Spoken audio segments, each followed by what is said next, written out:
Hello my friends, it's the Game Boy Geek here, and today we find ourselves on Halloween Eve of 1977, and we're a family of brood psychopaths in a decrepit house deep in the backwoods.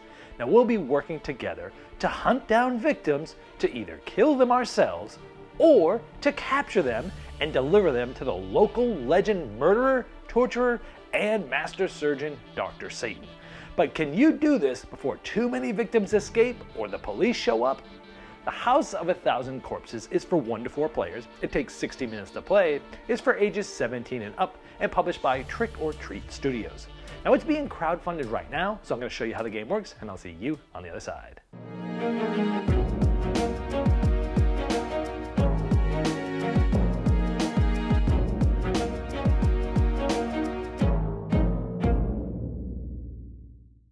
This is a crowdfunding preview, so all the art and components you see here are not final. These are prototypes. To see all the most up-to-date art and components, check the link in the description of this video that will bring you right to the crowdfunding project. And the game is 4 rounds long, and what you're trying to do is cooperatively get this blood meter all the way to the end before the end of the 4th round when the cops show up and they have too much evidence against you. And you're going to move that blood meter up by killing victims or capturing them and taking them out of the house and to Dr. Satan, where he can murder, torture, and or do surgery on them.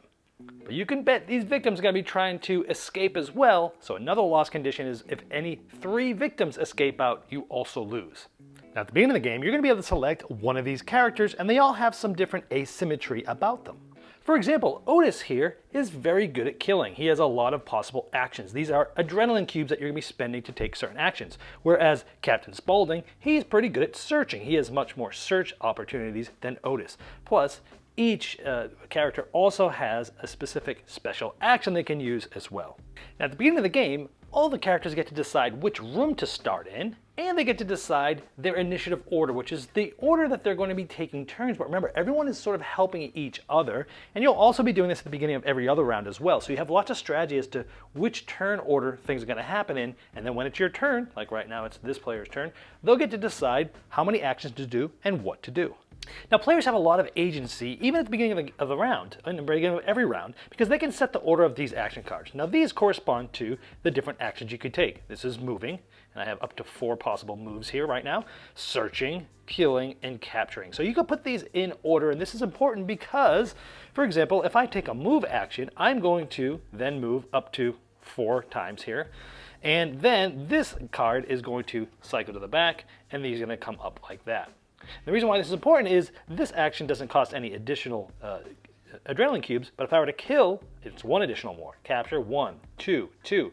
So the actions that you take can be more expensive depending on where they are. At the beginning of each round, you get to decide which order these are in, and all players get to do that, and you get to talk with each other amongst yourselves with, about where the board state is and what everyone's going to do and your turn order. So there's a lot of strategy, even at the beginning of each round, of what to do.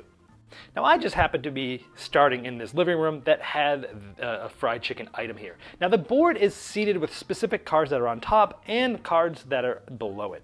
Now anytime you reveal an item card, you get to equip it if you don't already have one. So for example, this fried chicken, what it's going to do is anytime I take the move action, I actually get an additional one without having to spend one of these action cubes, and same for this. So the fried chicken is an item that I can use. Now if I get another item, I put it in my hand, and then in between rounds, I can swap them out. Now let's say here's a search deck. I can search this. Now right now there's going to be 3 cards in here, and I can spend 1, 2, or 3 to look and reveal each of these. Now I have to decide how many I want to do, and regardless of what those cards do, I have to reveal all of those. So let's say we wanted to search 2. Now just to show you, this wouldn't be the most efficient thing to do right now because it's going to cost me an additional, adrenaline cube there. Moving wouldn't cost me anything additional. So if I searched 2, it's actually going to cost me 3, and that would move me back like this. So this probably wouldn't be the most efficient, but I'm showing you the ramifications of some of the decisions that you make. So because it cost me 3, I'm going to move 3 of these search cubes to the used spent pile.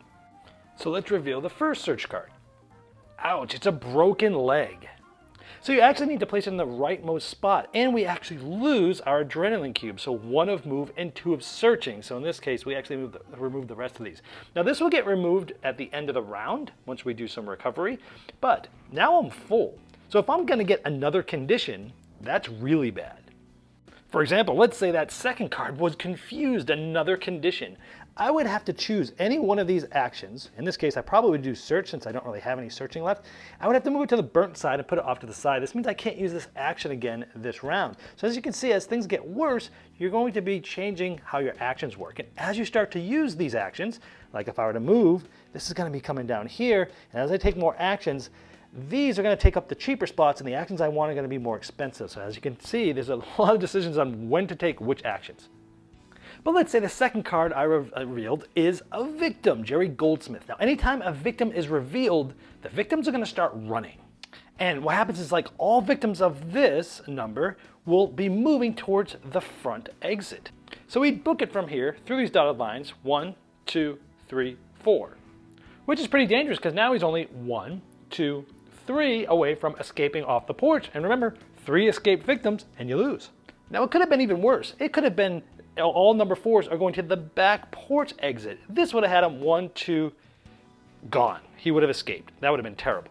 But sometimes they'll hide. Like in this case, if he's in this room, if there's still search cards here, he'll get shuffled back into this deck and he'll be hiding. If there aren't any, he'll start moving up to this number to another room, the closest room that has some search cards, and he'll hide in there as well. But after you've activated all these, all the 3s will go towards the back exit. All the 2s will move 2 towards the back exit. So they always move as much as their number. So that means this cheerleader victim is going to go 1, 2, and she's getting kind of close to that back porch. Same with this one. Going to go 1, 2. Now this one's just 2 away from the back porch. We better go get them. So now we've got a tough choice now. Do I continue to take turns, or do we just go to the next player in initiative order? So we look at the board and we're like, no, it's probably best for you to go, then these would slide down, and I'm not going to get another turn until everyone's done with their turns. But if we think, you know what, no, let's have you come over here and try to take care of these, because if someone else is doing some searching or some running happens, they could escape. And that's the right choice, because right now move is our cheapest action, and we have the fried chicken, which has given us a boost. So we only have to spend 1 to move 2. Now keep in mind, we don't want to totally empty us out, because at the end of the round we're only going to get 6 of these back, and this depends on the character. Each character is a little bit different there. Now in this case, I was able to move up to 2, but I only really needed to move 1. And you always have to spend at least 1 action cube, even if you're using an item, so it wasn't quite as efficient as I would have hoped, but we're here now, and we got to decide whether to kill or we want to capture. Now, if we wanted to kill that victim, because it has a level 2 here, we would need to use 2 kill actions to do so. So right here, luckily it's in the cheaper spot, I have 2. I could spend the 2 of these to kill them. So then I would kill them and they would get discarded off the board. You would move this up only 1, regardless of what value their card was. Remember, you're trying to get here by the end of the 4th round to win. Now, when you kill a victim, you get trophies. You get 1 card for each level. It was a level 2 victim, so we get 2 cards. I add these to my hand, and I can play these, that doesn't count as an action, to help things. So if I wanted to do the capture action, this would add 2. I could add 2 to movement or 1 to anything. Now, you can only use these on your own turn, and they're one-time use. You also get to place a corpse token. You'll see many of these spots that you can place them throughout the house. You can put it anywhere. It doesn't have to be where you killed it. But what this does is anytime a victim moves into this space as they're running, they spend 1 of their movement points to flip this over because they've been terrified by that corpse laying there. And this is a great place because it's kind of the fastest way to the back porch, and so it will probably slow down some victims running through there at some point throughout the game. But let's say instead we didn't want to kill. We wanted to capture. Now, capturing would normally cost us 2, because it's this by default, plus this, 3. I only have 2, however, this fried chicken gives me enough energy to capture. So in fact, I need 3 of them. Here's 2, I only have to spend 1. You always have to spend at least 1 adrenaline cube when you're using an item. So I can do that to capture, and again, because I've captured, this is going to kind of come like this. Now again, I'm capturing this victim because I'm in its space, but I must place it here because I'm carrying them and slide everything down, but there's not enough room, so I have to take one of these actions and burn it. And in this case, again, we're done with search, so let's burn this one. We'll get it back in recovery, but we don't get it we can't do another one this round. Well, we couldn't anyways. And there you go, now you're carrying a victim. Now you don't have to run and escape with this victim now. You could keep them there for future turns, future rounds, but they are taking up space from your action chain. Now let's try to get them out. We only have to move 1, 2 spaces. Now here, moving is costing 1 additional, but I get 1 additional from the fried chicken. So normally we'd have to spend 3, but this gives us 1, so we just have to spend 2 to move 2 spaces. Look at that. Now it's really expensive to move.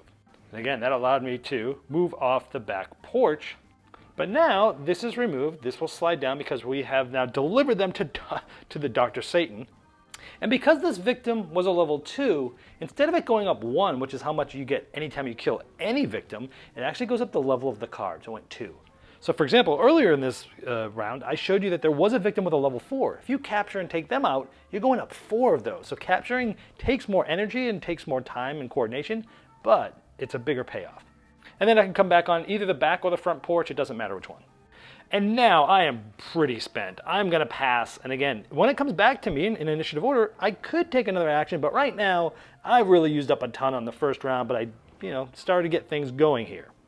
So then it would be, again, the next player's turn in initiative order. And this will keep going as players take turns, and it keeps coming around and around till all players have passed, and that's the end of the round. Now sometimes you'll find barriers, and in this case you have to use certain actions, like this one uses the capture action, to move the barriers out of the way before you can search. Like this one uses the capture action, this one uses the kill action, or to just destroy or move different barriers so you can get into searching. And sometimes when you search, you'll find a run card, and essentially this is going to trigger another run card to come out, and the victims are going to run. Now I talked about special actions earlier. Now even if it's somebody else's turn, if it's in between their actions, you can decide to burn one of your cards. Now normally, again, this means you're not going to have this action for the rest of the round. Now you can decide to move an adrenaline cube, which is like, hey, maybe I'm going to need to search, right? Or you can use it for a special action where once per round you can do this, peek at any 3 face down cards in spaces that don't have a barrier. So you could do this, right? Now each player has their own sort of special action as well. Now once all the players have consecutively passed, meaning they're done, the round's gonna end, you get to go to recovery. So you can swap out an item that you have for one that's in your hand. You also get to remove any conditions. And so now I'm gonna recover 6 adrenaline cubes, but a 7th one because of here, and I can put them in any way I see fit.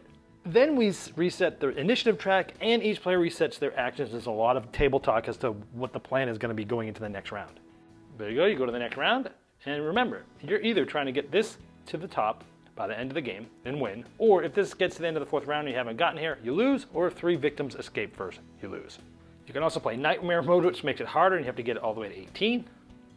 Now you play with the Lieutenant Wydell in the normal game. Now he might move around in certain space, so this tells him he goes to C in certain run cards, but he's gonna make the game a lot harder. For example, any space he's in with another victim automatically escapes. Even if that victim is being captured, you're holding them. As if you captured them, they escape. Remember, while he's moving, he's still moving through the normal spaces, and as he gets to the corporate spaces, he's flipping them over, but it's not slowing him down, and he could have made this one escape just like that. Now there's other ways he makes the game harder, but you can play without him for a beginner game. That's pretty much how the game works, but I'll leave you with this image of a few other trophies and items. Feel free to pause to look at these a little longer. Well, there you have House of 1,000 Corpses, and as I showed in the overview, you'll be cooperating together by setting turn order and timing of all your actions to best help each other to get that blood meter to the final space before either 3 victims escape or time runs out and the police reinforcements arrive with too much evidence in sight. Now, if you'd like to see the most up-to-date art and components and all the different pledge levels available, you can click the link right below me in the description of this video. Now that's going to take you directly to the crowdfunding page, and I'm sure that Trick or Treat Studios would love your support.